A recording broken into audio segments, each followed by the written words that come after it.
DRG Kids। कहानी चंदू और नंदू। चंदू और नंदू की बहादुरी और समझदारी से दादा बीर की पोती परी सही सलामत घर आ जाती है और जग्गू और मुनीम को परी को अगवा करने के जुर्म में जेल भेज दिया जाता है। रसकपुर गांव में जमींदार दादा बीर की हवेली में दो भाई चंदू और नंदू बचपन से ही काम करते थे। दादा बीर अपने यहाँ काम करने वालों का बहुत ध्यान रखते थे, इसलिए सभी काम करने वाले मन लगाकर और मेहनत से उनके यहाँ काम किया करते थे। होली का त्योहार नजदीक आ रहा था, इसलिए चंदू और नंदू बाजार से होली का सामान लेकर हवेली की तरफ जाते हुए बातें करते हैं। कल होली के लिए हमने सारा सामान खरीद लिया है। हाँ भैया, कल हवेली में होली का त्योहार बहुत अच्छे से मनाएंगे। हाँ वो तो ठीक है, लेकिन हमें हवेली में आने वाले मेहमानों का ख्याल भी रखना है। बहुत जिम्मेदारी वाला काम है। दादा बीर हवेली के सामने बाहर बड़ी सी कुर्सी पर बैठे हैं। मुनीम जी और बाकी कर्मचारी भी वहीं हैं। मुनीम जी, चंदू और नंदू दिखाई नहीं दे रहे। दादाजी, वो दोनों सुबह ही बाजार गए थे, होली का सामान लाने आते ही होंगे। तभी चंदू और नंदू हवेली के गेट से अंदर आते हैं। वो देखिए दादाजी, आ गए दोनों। तुम दोनों होली का सामान ले आए ना? कुछ बच तो नहीं गया? जी दादाजी, सब सामान ले आए हैं। दोनों भाई दादा बीर के सामने सारा सामान रख देते हैं। मुनीम उन दोनों को टेढ़ी नजर से देखता है। तभी हवेली में से दादा बीर की 9 साल की पोती परी खेलते हुए वहाँ आती है। दादू, चंदू काका मेरे लिए बड़ी वाली पिचकारी लाए हैं ना? हाँ बेटी, तुम्हारी पिचकारी आ गई। तो फिर दीजिए मेरी पिचकारी। ये रही मेरी परी की पिचकारी। अरे देखो तो कितनी बड़ी है। हाँ दद्दू, इसमें तो बहुत सारा रंग आएगा और मैं सबके ऊपर एक साथ रंग डालूंगी। परी के बात पर सभी हंसते हैं और वो पिचकारी लेकर अंदर चली जाती है। हाँ तो मैं कह रहा था कि रात में होली के पूजन समारोह में परी के हाथों गरीब लोगों को दान दक्षिणा देना चाहता हूँ। कैसा रहेगा मुनीम जी? बहुत अच्छा होगा दादाजी। दादाजी, परी पहली बार होली पूजन में दान करेगी, ये तो बहुत शुभ है। ठीक है, समय ज्यादा हो गया है। आप सब भोजन ग्रहण करके शाम के समारोह की तैयारी में लग जाइए। जी दादाजी। दादा बीर, दादी और परी सभी खाने की टेबल पर खाना खा रहे हैं। घर के नौकर सबको खाना खिला रहे हैं। आज हमारी पोती अपने शुभ हाथों से सबको दान करेगी। हाँ दादू, मैं सबको मिठाई, कपड़े और पैसे दान करके अपने दादा का नाम रोशन करूंगी। शाबाश बेटी, हमें तुमसे यही उम्मीद थी। आखिर पोती किसकी है? आज का दिन हमारे लिए बहुत शुभ है।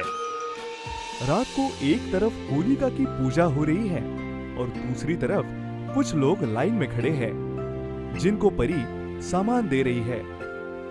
गरीब लोग सामान लेने के बाद बारी बारी से दादा बीर को थोड़ा थोड़ा गुलाल भी लगा रहे हैं। आप सबको होली की शुभकामनाएं। आपको भी दादा वीर। आपको और आपकी पोती को ढेर सारी शुभकामनाएं दादा बीर। जय दादा वीर की, जय परी बिटिया की। चंदू, नंदू और सभी लोग जय जयकार करते हैं। अगले दिन हवेली में होली का रंगारंग कार्यक्रम चल रहा है। सभी लोग एक दूसरे पर रंग और गुलाल उड़ा रहे हैं। दादा बीर एक बड़ी सी कुर्सी पर बैठे हैं। लोग दादा बीर को गुलाल लगा रहे हैं। चंदू और नंदू गेट पर माला पहना के मेहमानों का स्वागत कर रहे हैं। परी अपनी पिचकारी लेकर बच्चों के पीछे दौड़ रही है। चारों तरफ होली का माहौल है। थोड़ी देर बाद अचानक दादी की आवाज आती है। परी, परी, दादा बीर, परी कहाँ है? कहीं कहीं नहीं दिखाई दे रही।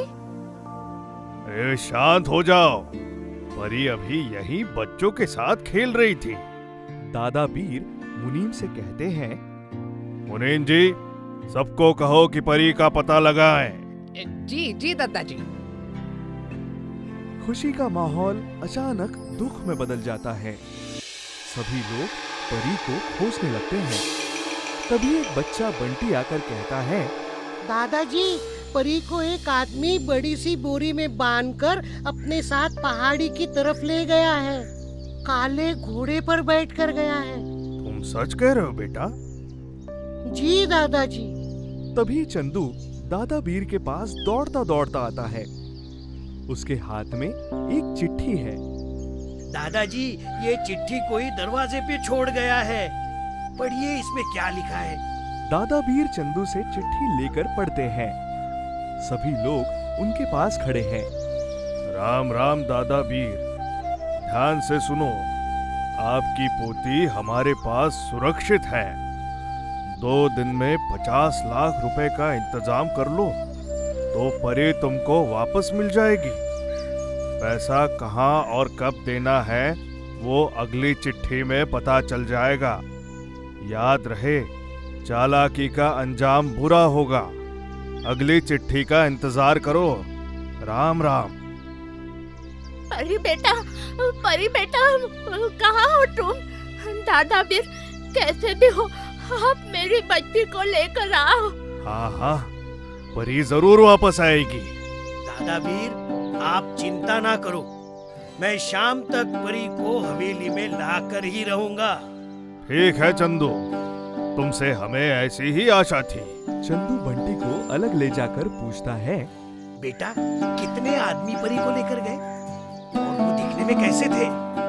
काका, एक ही आदमी था और उसकी बड़ी बड़ी मूछें थी। उसने लाल रंग की कमीज पहनी थी। काले घोड़े पर उधर पहाड़ी की तरफ गया है। अच्छा, लाल कपड़े, बड़ी बड़ी मूछें, काला घोड़ा, पहाड़ी की ओर गया है। ठीक है बेटा। काका, मुझे तो बहुत डर लग रहा है। डरो मत बेटा, हम बहुत जल्दी परी को लेकर आएंगे।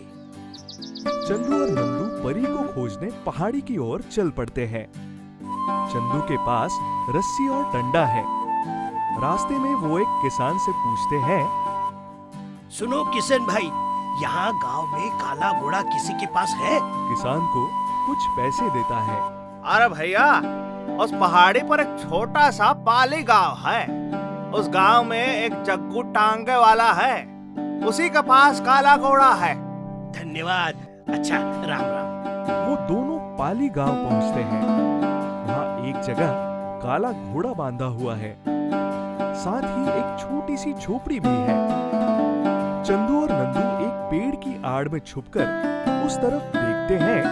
तभी झोपड़ी में से बड़ी मूंछ वाला आदमी बाहर आता है।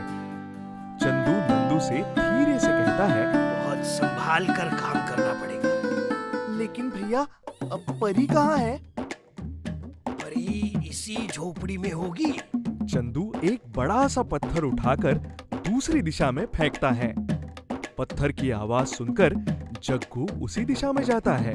कौन है वहाँ? तभी चंदू और नंदू तेजी से छुपकर झोपड़ी में घुस जाते हैं। वही परी बैठी है। उसका मुंह कपड़े से बंधा हुआ है और हाथ पैर भी रस्सी से बंधे हुए हैं। चंदू और नंदू छुपकर बैठ जाते हैं। जग्गू अंदर आकर चारपाई पर लेट जाता है और कहता है, 2 दिन के बाद तो माला माल हो जाऊंगा। फिर ये गांव छोड़कर शहर में आराम की जिंदगी जीऊंगा। वाह, मजा आ जाएगा। तभी चंदू और नंदू जग्गू के सर में डंडे से वार करते हैं। जग्गू बेहोश हो जाता है। इधर हवेली में सभी लोग बेसब्री से तीनों का इंतजार कर रहे हैं। तभी चंदू नंदू परी को साथ लेकर और काले घोड़े पर बेहोश जग्गू को बांध कर लाते हैं। परी दौड़कर दादा बीर के पास चली आती है। चंदू और नंदू की जय जयकार होने लगती है। फौरन दरोगा को बुलाओ और इसे जेल भिजवाओ। तभी जग्गू को होश आ जाता है। मुझे माफ कर दो दादा बीर, मैंने ये सब आपके मुनीम के कहने पर किया है। अच्छा मुनीम जी, तो ये सब तुम्हारा किया धरा है। जिस थाली में खाते हो उसी में छेद करते हो। मुझसे गलती हो गई, मुझे क्षमा कर दीजिए दादाजी। चंदू और नंदू ने आज बहादुरी का परिचय देते हुए हमारे नमक का हक अदा किया है। आज से चंदू हमारा मुनीम होगा और मुनीम को इस जग्गू के साथ जेल भेजा जाएगा। ऐसा कहकर दादा बीर परी को गोद में उठा लेते हैं। चंदू काका और नंदू काका की जय। चारों तरफ खुशी का माहौल छा जाता है।